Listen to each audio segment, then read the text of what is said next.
자, 기본이론과정 34강 진행할 수 도록 하겠습니다. 자, 이론 교재는 349페이지예요. 349페이지 펴놓으시고 잠깐 설명을 들어보시기 바라겠습니다. 자, 저희들이 지난 시간에 부동산 금융에서 개괄적으로 말씀을 드렸습니다. 부동산 금융은 크게 우리가 토지 금융과 주택 금융으로 구분할 수 있다는 겁니다. 이때 현실적으로 대부분을 이루는 뭡니까? 바로 주택금융이다 알 수 있겠죠. 이 같은 주택금융도 다시 주택소비금융과 주택개발금융으로 구분된다 알 수 있겠죠. 이때 주택소비금융이 바로 뭐냐니까 주택담보대출이다 생각하시고, 우리는 이와 같은 주택담보대출로 해서 많은 제도를 학습하게 된다 이렇게 보시면 되겠어요. 이처럼 주택담보대출로 관해서 많은 제도를 소개하고 있는 게 바로 우리 교재 2절 주택담보대출이다 이렇게 생각하시면 되겠습니다. 자, 이분이 우리 시험에서도 굉장히 출제비 높은 분들이에요. 잘 듣고 이해하시려고 노력을 좀 해보시기 바라겠습니다. 먼저 1번 챕터입니다. 1번 챕터는 이 같은 주택담보대출을 관련한 여러 가지 기초용어를 다루고 있는 부분이 되겠습니다. 용어 정리 몇 가지 해드리겠는데, 먼저 양고래 1번에 융자 원금과 융자 잔고다 소개되어 있죠. 자, 이분은 우리가 이런 생각을 해봅시다. 내가 주택을 담보로 해서 1억 대출을 받았습니다. 이때 이 대출받은 금액 1억이 있죠. 1억을 뭐로 표현합니까? 바로 대출받은 원금이다 또는 대출금이다 표현을 쓰겠죠. 또는 융자받은 원금이다 또는 융자금이다 이렇게 표현할 수 있겠습니다. 결국 1억은 대출 또는 융자받은 원금을 말하는 것이다 이렇게 보시면 되겠습니다. 그렇죠?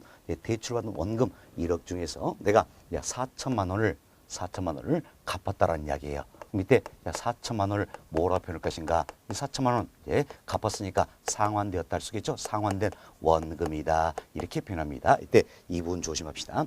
자, 이 4천만 원 상환된 뭡니까? 원금이에요. 지금 우리 대출받은 원금 1억만 가지고 이야기를 하고 있다는 겁니다. 이게 대출받은 원금을 가지고 이야기하기 때문에 4천만 원은 상환된 원금이다 이렇게 표현하는 겁니다. 이자는 별개의 문제예요. 그래서 이제 투자는 편에서 또 다루게 되겠지만 이분을 상환된 원리금 이렇게 표현할 수가 있습니다. 상환된 원리금이다. 이는 어때? 잘못된 표현이다 할 수 있겠죠. 지금 우리는 원금만 가지고 이야기하고 있다 이렇게 보시면 되겠습니다. 자, 참 대출받은 원금 1억 중에서 4천만 원을 내가 갚았어요. 갚으면 남은 돈이 얼마입니까? 6천만 원이 남아있죠. 이때 이 남은 금액 6천만 원을 뭐라고 표현할 것인가? 바로 6천만 원 아직까지 상환되지 않았죠. 그래서 미상환된 원금이다 이렇게 표현하는 겁니다. 이도 마찬가지예요. 우리는 지금 대출받은 원금을 가지고 이야기하기 때문에 이자는 별개라고 그랬죠. 원금을 가지고 있기 때문에 6천만 원 미상환된 원금이다 이렇게 표현이 되겠죠.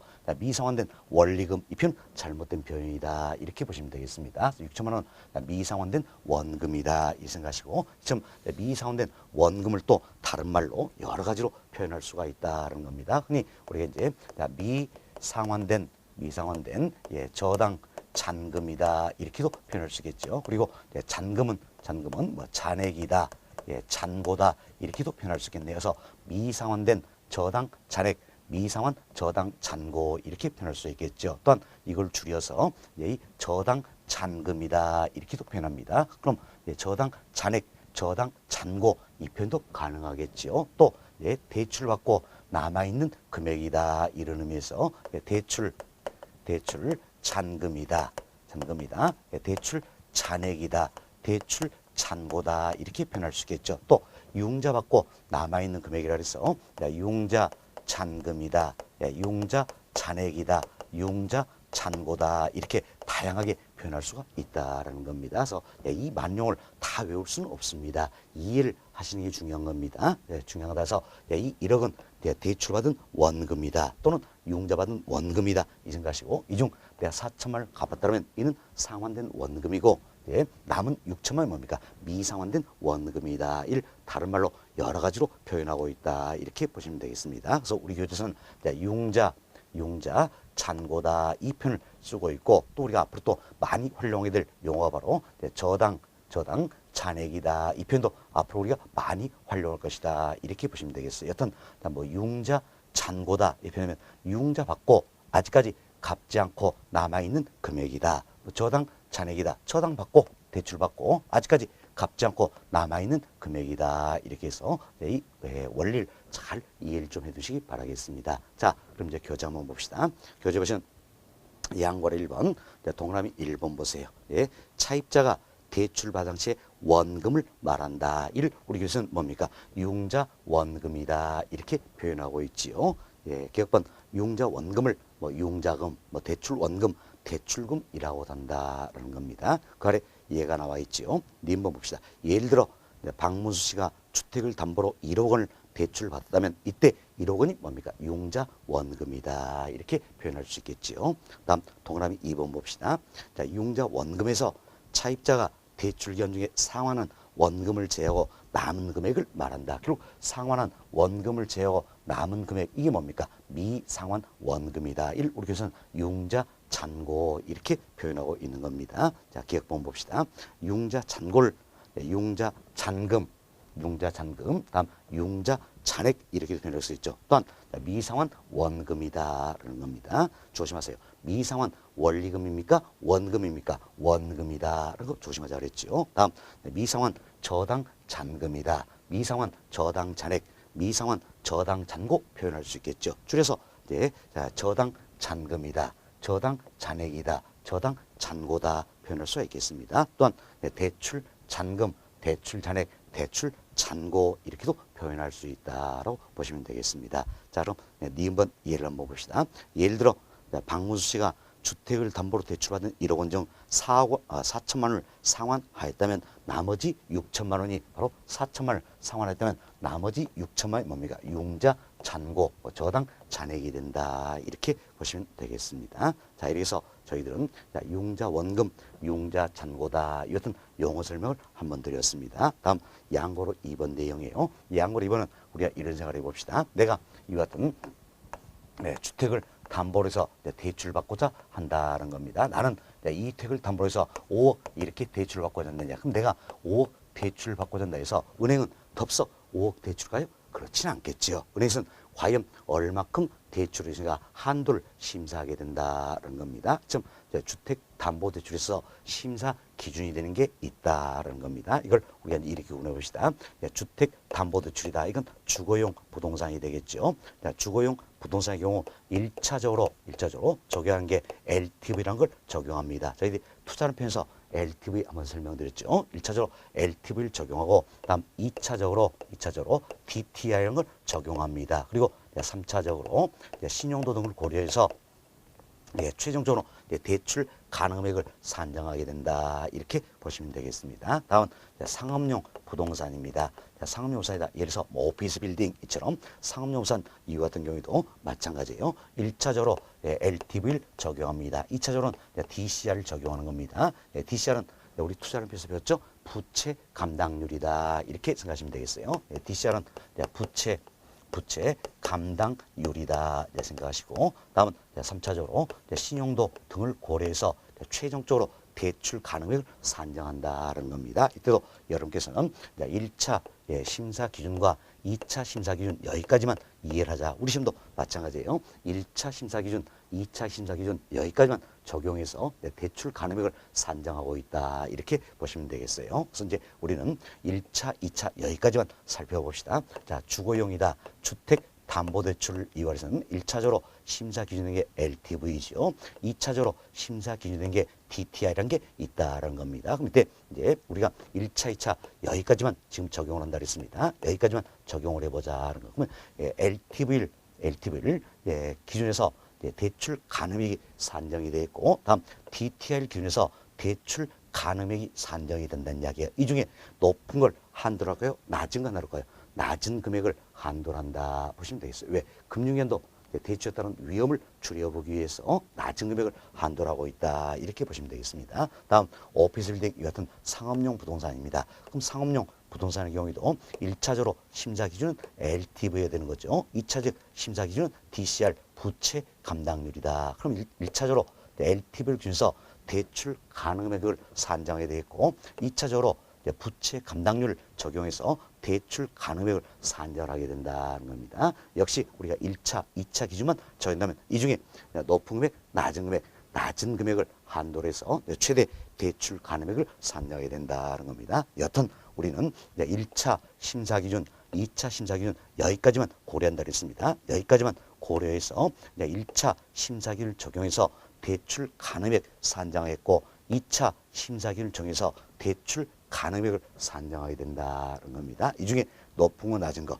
낮은 금액을 최대 한도로 해서 대출이 이루어진다. 이렇게 보시면 되겠습니다. 이 중에서도 이제 우리 관심사는 주택담보대출이죠. 그래서 이제 주거용 부동산이다 생각하시고 주거용 부동산 즉 주택담보대출서 심사 기준이 되고 있는 LTV와 DTI 여기에 대해서 더 세부적으로 살펴보도록 하겠습니다. 먼저 LTV입니다. LTV. 자, LTV는 우리 투자협회에서 이렇게 배웠습니다. 자, LTV는 영어 첫 글자 따는 거죠. L은 뭡니까? 론, 돈 빌린다는 이야기예요. V는 뭡니까? value, 가치다서 부동산의 가치를 기준으로 돈 빌리는 비율이다라는 겁니다. 그래서 LTV는 결국 뭡니까?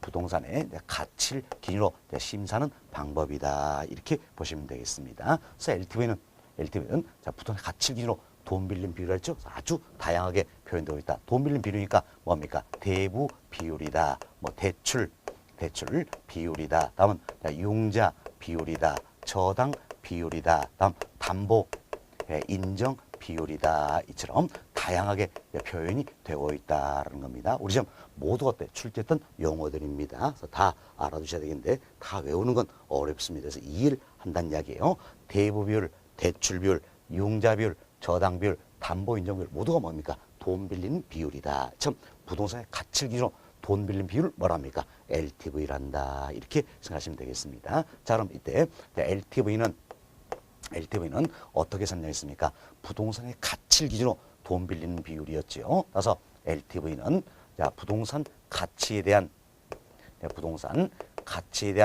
융자금 즉 대출금의 비율이다. 이렇게 해서 우리가 LTV를 산정했다는 겁니다. 그럼 자, 이 LTV를 통해서 우리는 결국 뭘 구하자? 대출 가능액, 즉 융자 가능액 이걸 구해보자라는 겁니다. 자, 그럼 융자금 즉 대출금을 구해보자. 융자금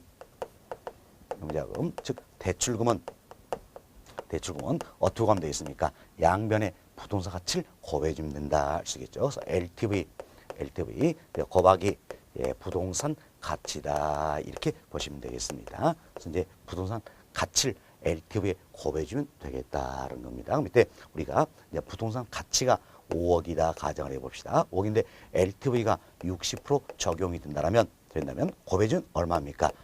자, 5억에 60%니까 3억이 되겠죠. 그래서 이제 대출 가능액은 3억이다 이렇게 보시면 되겠습니다. 다음 부동산 가치는 5억으로 동일합니다. 5억으로 동일한데 LTV가 70% 상향 조정이 되더란 이야기예요. 조정되면 이제 자, 대출 가능액은 얼마가 될까요?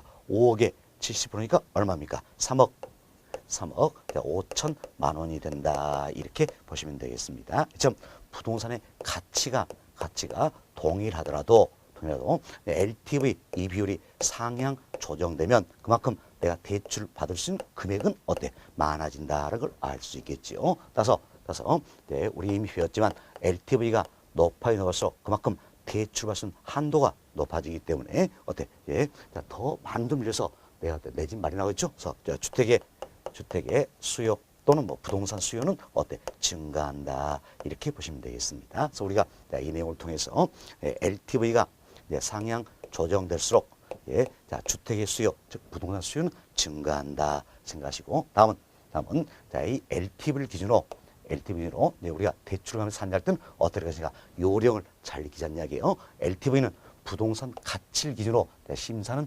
방법이다라는 이야기죠. 지금 부동산 가치를 기준으로 심사하는 방법이기 때문에 무조건 부동산 가치의 LTV 비율만 곱해버리면 대출 가능액이 산정이 된다. 이렇게 보시면 되겠어요. 어떻게 구한다 그랬죠? 무조건 부동산 가치의 LTV 비율만 곱하면 되겠다. 이렇게 보시면 되겠습니다. 자, 그럼 이렇게 해서 우리가 이제 LTV를 기준해서 대출 가능액을 산정하는 겁니다. 그래서 과거에는 이처럼 LTV 이것만 적용해서 대출 가능액을 산정을 했어요.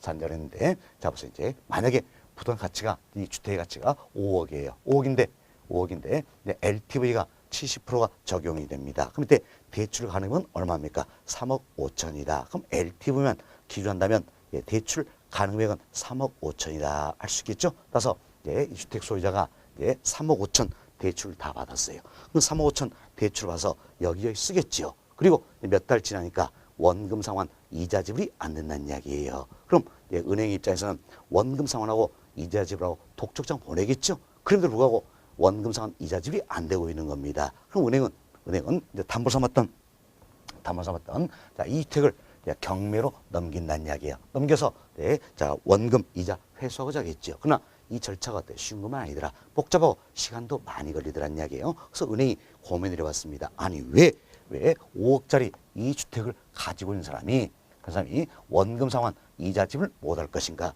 고민해 보니까 바로 소득이 없더란 이야기예요. 그럼 우리는 소득 관련 지표를 또 하나 만들어내다. 그래서 나오게 된 게 바로 2차 심사 기준 DTI다. 이렇게 보시면 돼요. 결국 DTI는 뭘 기준합니까? 차입자의 소득을 기준으로 대출 심사하는 방법이다. 이렇게 보시면 되겠어요. 그래서 DTI란 이 지표가 나온 지는 얼마 안 되었습니다. 과거에는 LTV 이것만 가지고 심사를 했었는데 이제는 소득 고려해서 DTI라는 지표도 활용이 되고 있다. 이렇게 보시면 되겠습니다. 그럼 자, 여기 보세요. DTI라는 게 있어요.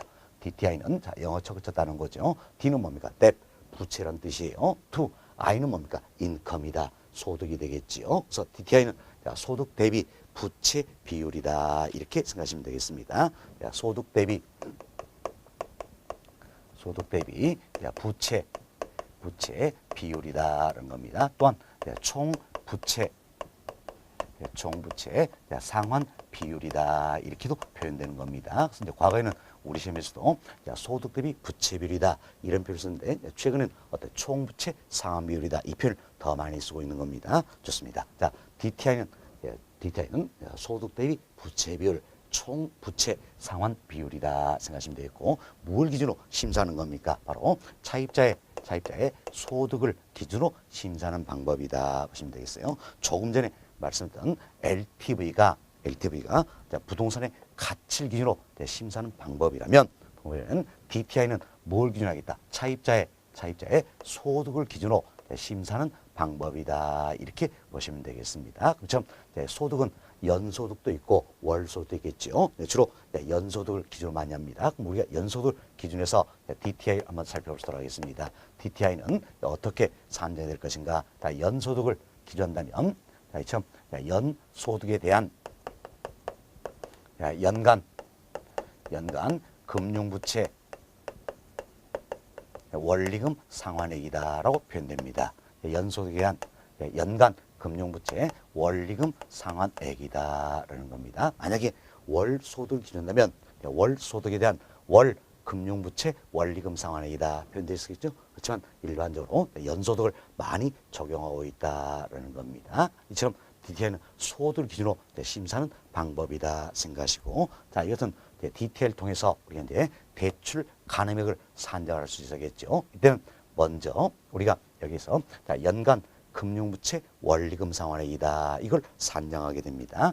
자, 보세요. 자, 연간 금융부채 원리금 상환액이다. 자, 이는 어떻게 구하면 되겠습니까? 양변의 연소득을 곱해 주면 된다 할 수 있겠죠. 그래서 DTI 곱하기 연소득이다. 이렇게 생각하시면 되겠습니다. DTI 곱하기 연소득이다라는 겁니다. 이때 이제 연간 금융부채 원리금 상환이다. 자, 보세요. DTI 여기다 연소득을 곱해주면 연간 금융부채 원리금 상환액을 구할 수 있다는 겁니다. 그럼 여하튼 연간 금융부채 원리금 상환액 여기에는 두 가지가 포함이 되는 겁니다. 포함인데 자, 보세요. 내가 이 주택을 담보로 해서 대출을 받고자 한다는 이야기예요. 바꾼다. 그럼 이때 당해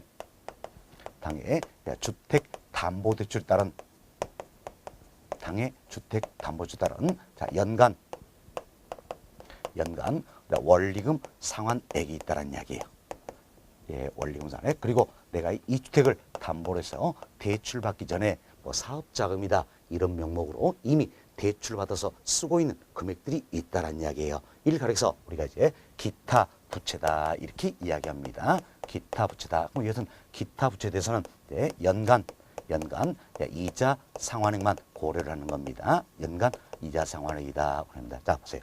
당해 주택담보출 여기는 연간 뭘 고려했습니까? 원리금 상환액을 고려했다는 이야기예요. 이때 원리금 상환액이다. 이건 뭡니까? 원금과 이자를 합한 금액이지요. 반면 기타 부채 여기서는 연간 이자 상환액만을 고려합니다. 만약에 이 부분도 원까지 포함시켜버리면 대출할 수 있는 금액이 너무 줄어들기 때문에 LTV를 기준했을 때와 차이가 너무 벌어지는 겁니다. 그래서 여기는 이자만 고려하겠다. 이렇게 보시면 되겠습니다. 이 둘을 합해 놓은 게 바로 연간 금융부채 원리금 상환액이다. 라고 보시면 되겠네요. 자, 다시 보세요. 우리가 DTI는 연소득 기준하면 어떻게 표현됩니까? 연소득에 대한 연간 금융부채 원리금 상환액이다. 알 수 있겠죠. 이때 우리가 뭘 먼저 구한다 했어요?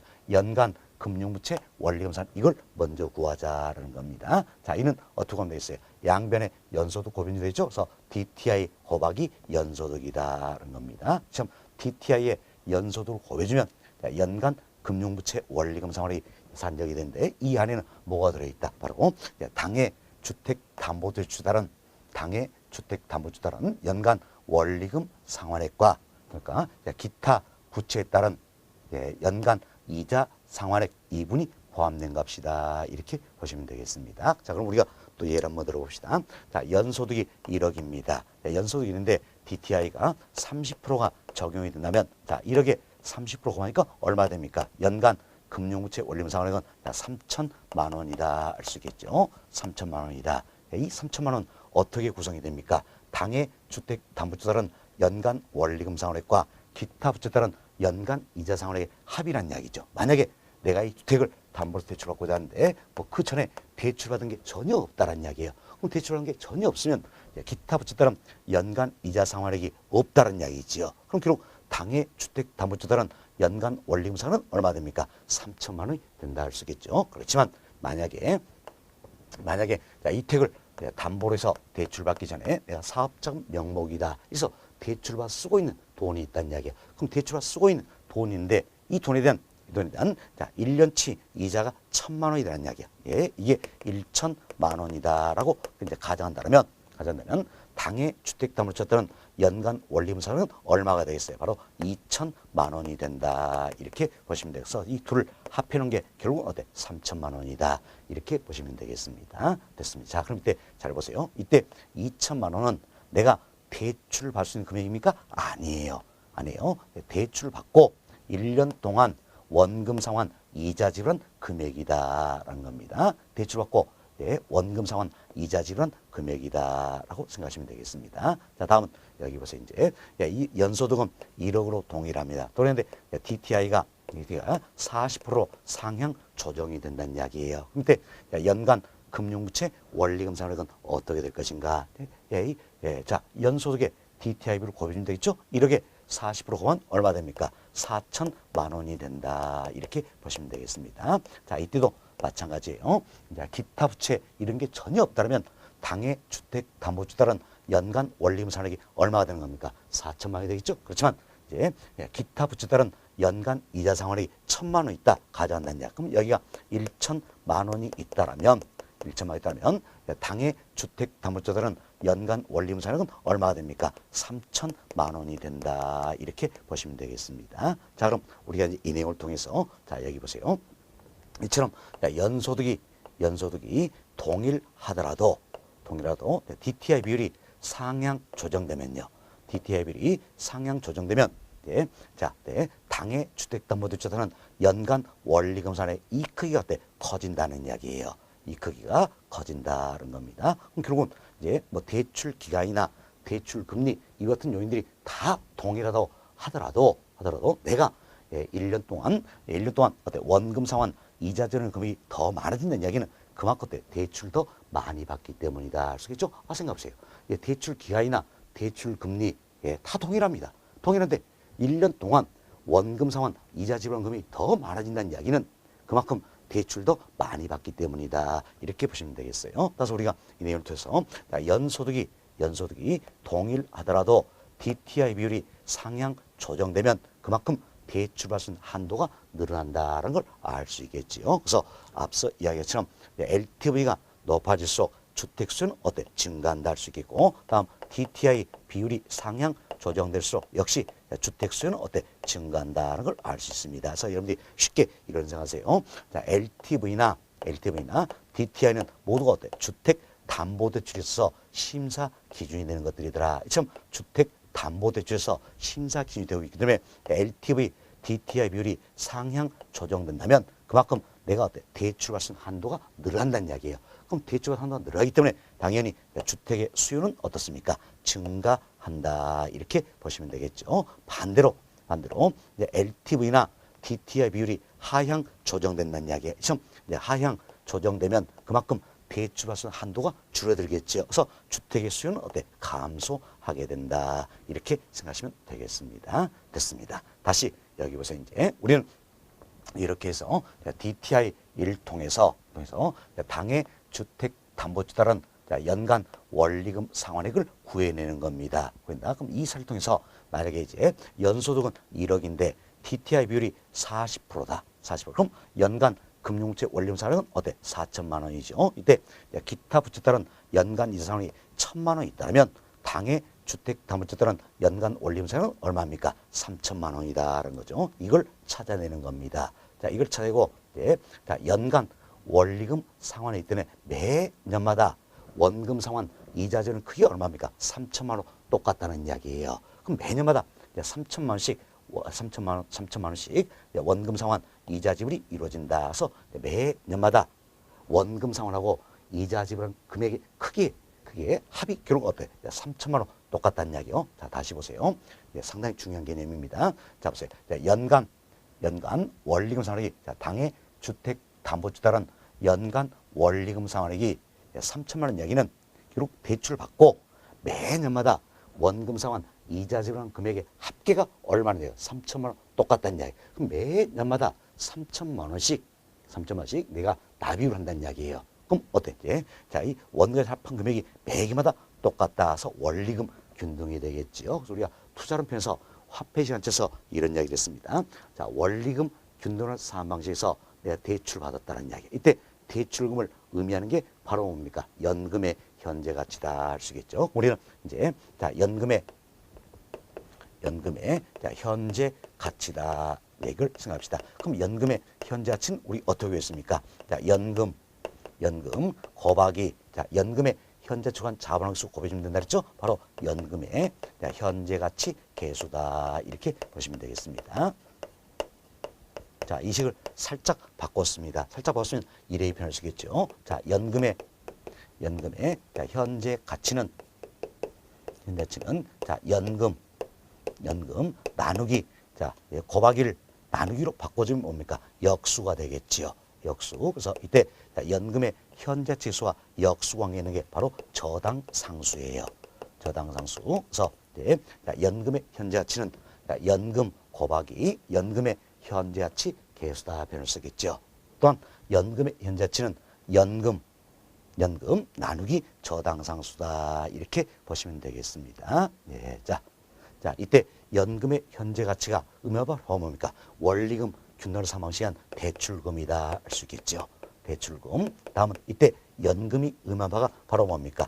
원리금 상환액이다. 왜? 우리가 앞서 설명드린 이 사례처럼 연간 원리금 상환액이 3천만 원이라면 매년마다 원과 이자를 합해서 납입하는 금액이 3천만 원 똑같다는 이야기죠. 그래서 연금의 형태가 된다라는 겁니다. 연금은 원리금 상환액을 의미한다라는 겁니다. 우리가 이 내용을 토대로 해서 이처럼 이제 이 원리금 상환액 이걸 구해냈다라는 이야기야. 이걸 구해내서 주어진 조건을 고려하면 연금의 현재 가치가 주어지면 곱해주면 어떻습니까? 연금 현재 가치인 대출금을 구할 수 있다는 겁니다. 만약 저당상수가 주어진다면 이 원리금 상환액을 저당상수로 나눠주면 대출금을 구할 수 있다라는 겁니다. 구할 수 있다. 그럼 이 사례를 보세요. 그럼 이 사례를 보면 이 당해 주택담보주택은 연간 원리금 상환액이 얼마입니까? 3천만 원이라는 이야기야. 3천만 원. 이때 저당상수를 주어진다는 이야기. 우리 시험은 주로 저당상수를 주어집니다.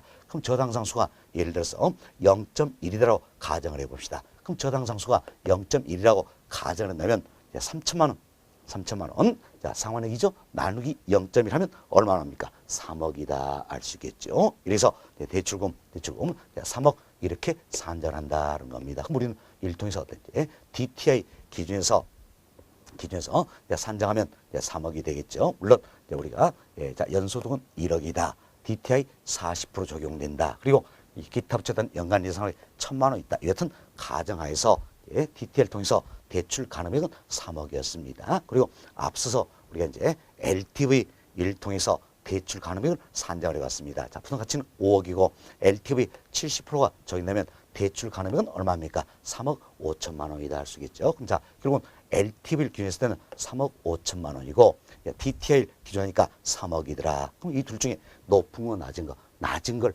최대 한도로 한다. 이렇게 말씀드렸죠. 낮은 금액이 얼마입니까? 3억. 이걸 최대 한도로 한다. 그럼 결국 대출을 갈 수 있는 최대 한도가 얼마 됩니까? 3억이 된다라는 이야기예요.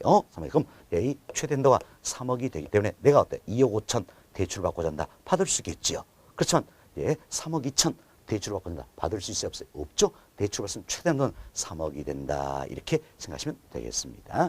자, 그래서 우리는 대출 가능액 여기까지 산정을 해봤어요. 선생님, 여러분들이 자, 이분도 우리 시험 매해마다 빠지지 않고 출제되는 계산문제 유형입니다. 계산 유형이냐 여러분 제한 내진에 풀기 위해서는 요령을 잘 익히셔야 되는 겁니다. 자, 우리 이렇게 하자 그랬죠. 자, LTV는 부동산 가치를 기준으로 심사하는 방법이다라는 겁니다. 따라서 LTV를 기준으로 대출 가능액 산정할 때는 어떻게 한다? 무조건 부동산 가치에 LTV면 곱해주면 대출 가능이 산정이 된다는 겁니다. 그래서 부동산 가치에 무조건 LTV 곱하자라는 겁니다. 그래서 LTV를 기준으로 해서 산정을 해놓고 다음은 DTI를 기준으로 산정이 돼야 되겠죠. DTI는 차입자의 소득을 기준으로 심사하는 방법이다. 주로 연소득을 많이 고려한다 했죠. 그래서 무조건 자, 연소득의 DTI 비율을 곱해준다는 얘기. 참 연소득의 DTI 비율을 곱해서 나온 금액이 있다는 이야기예요.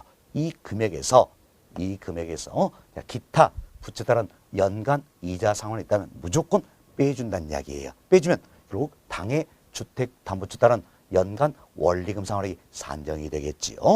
이때 이제 상환액 이걸 산정을 했으니까 이제 연금의 현재가치수 주어지면 곱해주면 되겠고 저당상수 주어지면 나눠주면 되겠다. 이래서 대출 가능액을 산정할 수 있다. 이렇게 요령을 익히셔야 됩니다. 자, 다시 보세요. LTV를 기준으로 어떻게 한다 그랬어요? 무조건 부동산 가치의 LTV 비율을 곱해주면 되겠다는 거죠. 다음 DTI 기준에서 때는 우리가 연소득 고른다면 연소득의 DTI 비율을 무조건 곱해주고 이때 산정된 금액에서 기타 부채에 따른 연간 이자 상환 이걸 무조건 빼준다는 이야기예요. 빼주면 자, 이해를 해보세요. 그럼 4천만에서 1,000만 원 이걸 빼준다는 이야기. 빼주면 당해 주택담보채에 따른 연간 원리금 상환액을 우리가 구할 수 있다. 이걸 구해서 연금의 현재가치수를 주어지면 곱하면 되겠고 저당상수 주어지면 나눠주면 되겠다. 이래서 대출 가능액을 산정한다는 겁니다. 그래서 이제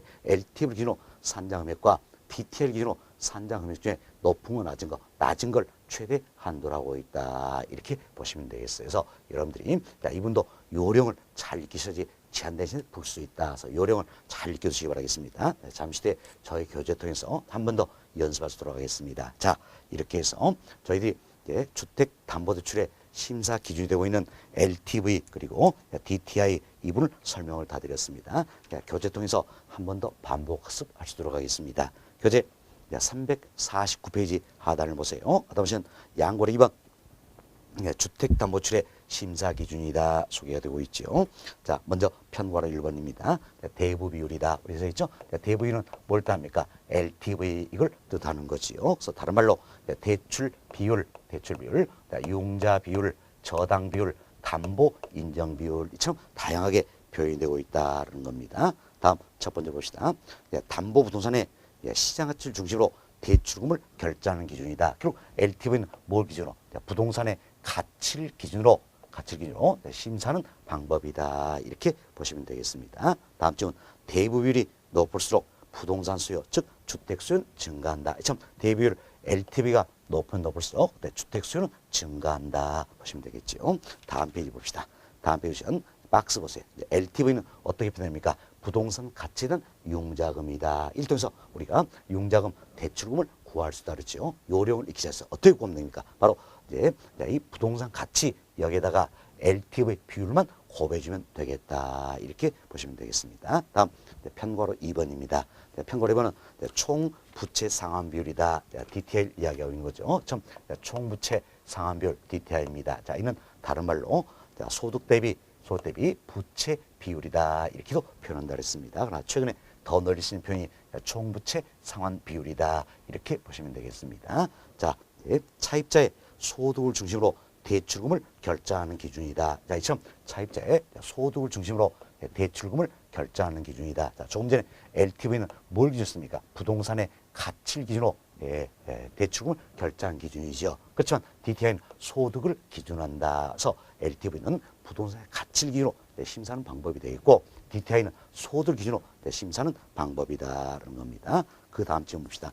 총 부채 상환 비율이 즉 DTI가 높을수록 이처럼 DTI가 높으면 높을수록 부동산의 수요, 주택 수요는 어떻습니까? 증가한다. 이렇게 보시면 되겠습니다. 다음 박스를 보세요. 박스 보시면 총 부채 상환 비율이다. DTI 속에 되어 있죠. 우리 연소득을 기준하면 어떻게 표현됩니까? 연소득에 대한 연간 금융부채 원리금 상환액이다 할 수 있겠죠. 따라서 우리는 먼저 뭘 구합니까? 연간 금융부채 원리금 상환을 구한다. 자, 이는 어떻게 구하면 되겠어요? 무조건 연소득의 DTI 비율을 곱해주자 그랬죠. 그래서 연소득의 DTI 비율을 곱해주면 연간 금융부채 원리금 상환액이다. 이게 산정이 되는 겁니다. 이 안에는 두 가지가 들어있다 그랬죠. 그래서 동그라미 2번이 그 내용이에요. 자, 연간 금융부채 원리금 상환 안에는 두 가지가 들어있더라. 하나는 당해 주택담보주에 따른 연간 원리금 상환액이고요. 또 하나는 기타 부채에 따른 연간 이자 상환액 이 두 가지가 들어있다. 그럼 이 둘 중에 우린 지금 자 연간 금융부채 원리금 상환액 이걸 산정을 해서 뭘 고정합니까? 그리고 당해 주택담보주에 따른 연간 원리금 상환액 이걸 구하자는 이야기. 어떻게 한다 했어요? 연간 금융부채 원리금 상환액 여기에서 기타 부채에 따른 연간 이자 상환을 빼주면 되겠지요. 빼주면 된다. 이게 동그라미 3번 내용이 되겠습니다. 빼주면 결국은 당해 주택담보주에 따른 연간 원리금 상환액 이걸 구하게 된다는 겁니다. 그래서 동그라미 4번 보세요. 연금의 현재 가치 계수가 주어지면 곱해주면 대출금을 구할 수 있다는 거죠. 동그라미 5번 보세요. 저당상수가 주어지면 저당상수로 나눠주면 연금의 현재 가치인 대출금 이걸 구할 수 있다. 이렇게 보시면 되겠습니다. 자, 그래서 교재 통해서 원리는 한 번 더 말씀을 드렸어요. 요령만 잘 익혀주시면 크게 어려움은 없을 겁니다. 자, 여러분 교재 362페이지로 잠깐 넘어가 봅니다. 362페이지를 봅시다. 362페이지 하단에 5번 챕터 최대 대출 가능액 산정이다 나와 있죠. 우리가 다 설명드린 내용이니까 자, 연계성을 위해서 2분 먼저 말씀을 드립니다. 양고로 1번 봅시다. 대출 심사다 속에 있는데 첫 번째 봅시다. 금융기관의 담보대출 심사 시 1차적으로 대부 비율한 담보력을 2차적으로 주거용 부동산의 경우에는 총부채상환비율 즉 DTI를 상업용 부동산 경우에는 부채 감당률 DC를 중점적으로 심사한다. 자, 이야기죠.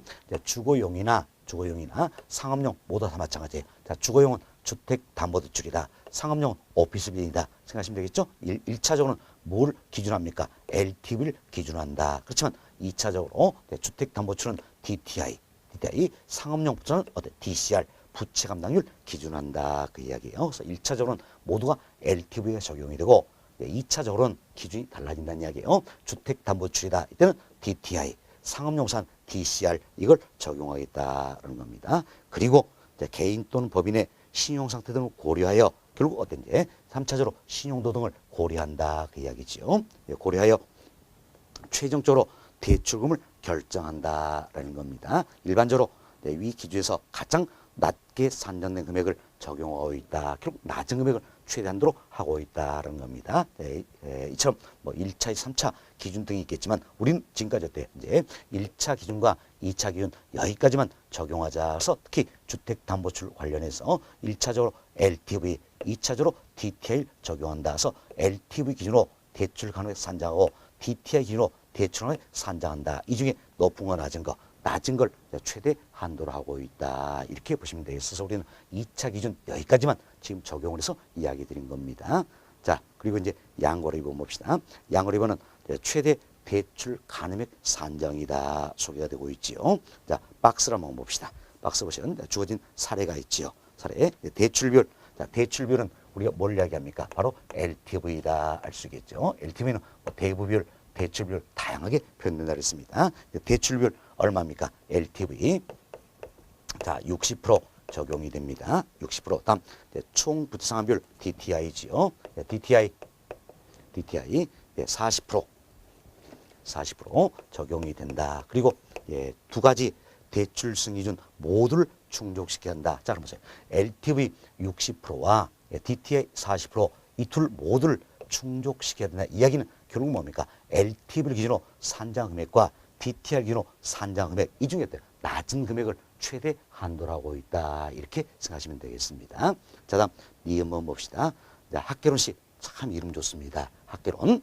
학개론식 소유의 주택담보평가가격은 3억 원이며 자, 주택담보평가가격이다. 얼마입니까? 3억 원 주어져 있지요. 다음 연소득은 6,500만 원이다. 자, 연 소득은 6,500만 원이다. 이렇게 보시면 되겠습니다. 다음 사업자금 대출로 연간 800만 원의 이자를 지불하고 있다. 그럼 자, 사업자금 대출이다. 이 같은 경우는 기타 부채에 해당되겠죠? 그럼 기타 부채에 따른 부채에 따른 연간 자, 이자 상환액이 얼마란 이야기예요? 800만 원이다. 이렇게 주어져 있네요. 800만 원이다. 다음은 이제 원리금 균등을 상방심이요. 이 말은 없어도 원리금 균등을 상환을 우리가 전제로 해서 지금 이야기하고 있는 겁니다. 자, 연 저당상수는 0.15로 가정한다. 자, 저당 상수 0.15다. 이렇게 주어졌습니다. 그럼 이 주어진 조건만 고려한다는 이야기. 항상 우리는 주어진 조건만 고려해서 이제 생각하시면 되겠습니다. 그럼 자, 하나씩 우리가 이제 산정을 해봅시다. 산정하는데, 자, 먼저 LTV를 기준해서 대출 간의 산정해보자. 그럼 LTV를 기준할 때는 우리 어떻게 요령을 풀자 그랬어요? LTV는 부동산의 가치를 기준으로 심사하는 방법이니까 무조건 부동산 가치의 LTV 비율을 곱해준다라는 겁니다. 그럼 부동산 가치가 얼마입니까? 3억이지요. 3억. 그럼 3억 여기에 무조건 LTV 비율 60% 곱해준다냐? 그럼 얼마 나옵니까? 1억 8천이 나온다 할 수 있겠죠. 그럼 하나 우리 찾아냈습니다. 이제 LTV를 기준으로 대출 가능액은 얼마입니까? 1억 8천이다. 이걸 찾아냈어요. 다음은 DTI 기준에서 대출 가능액을 산정하자는 겁니다. 자, 여기 보세요. 연소득이다. 그리고 기타 부채에 따른 연간 이자 상환액이다. 다음 연저당상수다. 모두가 연으로 기준 다 맞죠? 다 기준 일치하기 때문에 뭐 바꿀 필요는 없겠네요. 우리 연소득 기준하자는 이야기야. 그럼 연소득 기준했을 때 DTI 기준에서 먼저 어때요? 자, 이 연소득에 무조건 DTI 비율을 곱하자 그랬습니다. 그럼 자, 연소득의 DTI 비율을 곱해 봅시다. 계산해 보세요. 6,500 곱하기 40%입니다. 40%. 6,500 곱하기 0.4 하면 되겠죠? 얼마 나옵니까? 2,600만 원이 나온다는 이야기예요. 자, 그럼 이제 자, 이 6,500 자, 여기에다가 40% 곱해 주니까 결국 2,600만 원이 나온다. 이때 2,600만 원 이게 의미한 바로 뭡니까? 연간 금융부채 원리금 상환액이다 할 수 있겠죠. 여기서 기타 부채 따른 이자 상환을 했으면 무조건 빼주자 그랬죠. 그럼 기타 부채 따른 이자가 얼마입니까? 연 800만 원이다. 그럼 2,600에서 얼른 800만 원을 빼주자는 이야기예요. 여기에서 800만 원을 빼주자라는 이야기야. 그럼 800만 원을 빼주면 얼마가 됩니까? 자, 800만 원 빼주면 1,800만 원이 나오죠? 1,800만 원이 나온다. 그럼 이때 1,800만 원이 결국 어떤 상환액이라는 걸 알 수 있겠죠? 상환액이다. 이걸 구해냈습니다. 구해내고 저당상수였으니까 저당상수 주어지면 우리가 대출금 이걸 구하기 위해서는 저당상수 주어지면 무조건 나눠주자 그랬지요. 그럼 자, 1,800 나누기 저당상수 얼마입니까? 0.15다. 그럼 그대로 계산하면 되겠네요. 나누기 0.15 하시면 되겠지요. 얼마나 나옵니까? 1억 2천만 원이다. 라는 걸 알 수 있겠네요. 1억 2천만 원이다. 그럼 우리는 이제 DTI 기준으로 기준으로 대출 가능액 산정이니까 얼마입니까? 1억 2천이다라는 걸 알았습니다. 자, 그럼 보세요. LTV 기준으로 산정했을 때는 1억 8천이고요. DTI 기준으로 산정하니까 1억 2천이다. 그럼 둘 중에 높은 거 낮은 거, 낮은 걸 최대 한도로 하고 있다라는 겁니다. 따라서 최대 대출 가능액은 얼마가 됩니까? 바로 1억 2천이다. 이렇게 계산하는 거다 보시면 되겠어. 요령을 익히면 어렵지 않다는 겁니다. 다시 살펴봅시다. 굉장히 우리 계산 문제 매우다 빠지 않고 출제되고 있으니까 잘 이해하셔야 될 부분이에요. 자, LTV를 기준으로 하면 어떻게 했어요? 무조건 부동산 가치의 LTV 비율 곱해서 산정한다. 다음 DTI를 기준하면 우리가 이제 연소득 기준으로 합시다. 그럼 연소득의 DTI 비율을 곱해준다는 이야기예요. 곱해서 나온 금액이 있죠? 이 금액에서 기타 부채다는 이자 상환을 쓰면 무조건 빼준다는 이야기예요. 빼주면 어떤 원리금 상환액이 산정이 되겠죠. 지금 원리금 상환액이 산정되니까 저당상수 주어지면 저당상수로 무조건 나누면 대출 가능액이 산정이 된다. 이렇게 요령을 잘 익혀주시면 되겠습니다. 그래서 둘 중에 높은 거 낮은 게 최대 한도가 된다라는 겁니다. 결국 최대 대출하면 얼마입니까? 1억 2천만 원이다. 이렇게 보시면 되겠습니다. 자, 이렇게 해서 저희들이 이제 최대 대출 가능액 이 부분도 산정을 해보았습니다. 아마 지금은 지금 최대 대출을 산정하는 방법도 상당히 어려울 겁니다. 그렇지만 시간 관계없이 연습을 한번 해보시기 바라겠습니다. 그래서 앞으로 우리가 이 과정을 통해서 여러 차례 반복이 됩니다. 반복이 되기 때문에 그때마다 연습해 보시면 훨씬 더 좋은 결과를 쓰게 다. 그래서 결국은 실제 시험 볼 때는 어떻습니까? 1분 만에 다 풀 수 있게 될 겁니다. 그래서 연습을 꼭 좀 해보시기 바라겠습니다. 아시겠죠? 자, 이렇게 해서 대출 가능액 이야기를 좀 드렸고요. 다시 여러분 교재 350페이지로 돌아갑니다.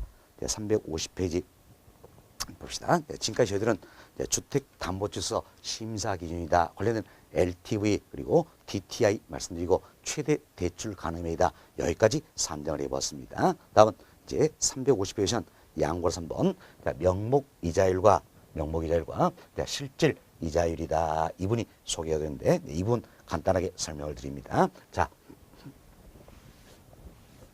여기 보세요. 과거에 경제학자들이 금리 즉 이자율 결정률을 발표할 때 물가는 영향을 미치지 아니한다. 물가는 즉 인플레는 안정적이다. 이 같은 가정하에서 금리 즉 이자율 결정률을 많이 제시를 했습니다. 그러나 미국에 있는 어빙 피셔라는 경제학자가 있어요. 이 사람은 입장이 달랐네요. 물가 즉 인플레도 금리에 영향을 미치더라는 겁니다. 이 사실 발견하고 하나의 식을 발표를 했습니다. 누가?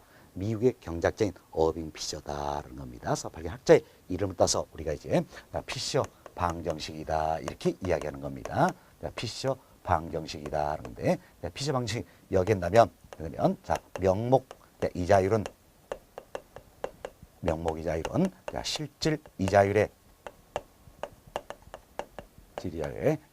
기대 인플레이션율이다. 또는 예상 인플레이션율 좋습니다. 이를 가산한 값이다. 이 식을 하나 발표했다는 겁니다. 누가?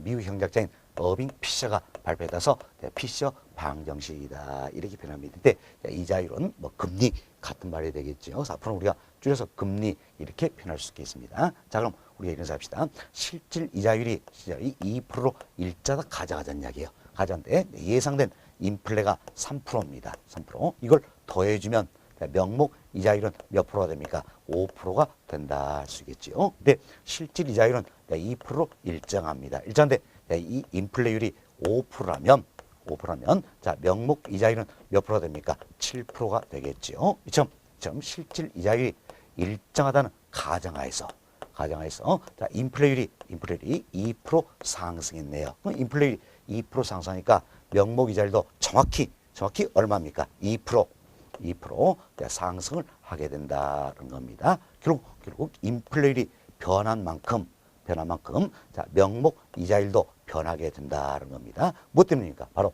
실질 이자율이 일정하다 가정이기 때문이다. 이렇게 보시면 되겠습니다. 실질 이자율이 일자 가져간다면 결국 피셔 방정식이 있을 때 인플레율이 변한 만큼 이 명목 이자율이 변하게 된다. 이렇게 보시면 되겠습니다. 자, 여튼 우리가 이 내용을 통해서 이처럼 인플레 인플레 이 자체가 명목 이자율에 즉 명목금리에 영향을 미친다 이 사실 알 수 있겠네요. 이처럼 인플레가 명목 이자율에 영향을 미친다. 이걸 발견한 학자의 이름을 따서 우리가 뭐라 표현합니까? 바로 피셔 효과다 이렇게 표현한다는 겁니다. 그래서 피셔 효과 여기 나면 결국 인플레는 어디에 명목 이자율, 명목금리에 영향을 미친 현상이다 이렇게 보시면 되겠어요. 자, 그럼 이 식을 살짝 변형해서 우리가 이렇게 표현할 수 있겠네요. 이 식도에서 우리 이제 실질 이자율을 구해보자는 이야기야. 그럼 실질 이자율은 어떻게 하면 되겠습니까? 네, 명목 이자율에서 즉 명목금리에서 어떤데 기대 인플레이션율이다. 이 값을 어때?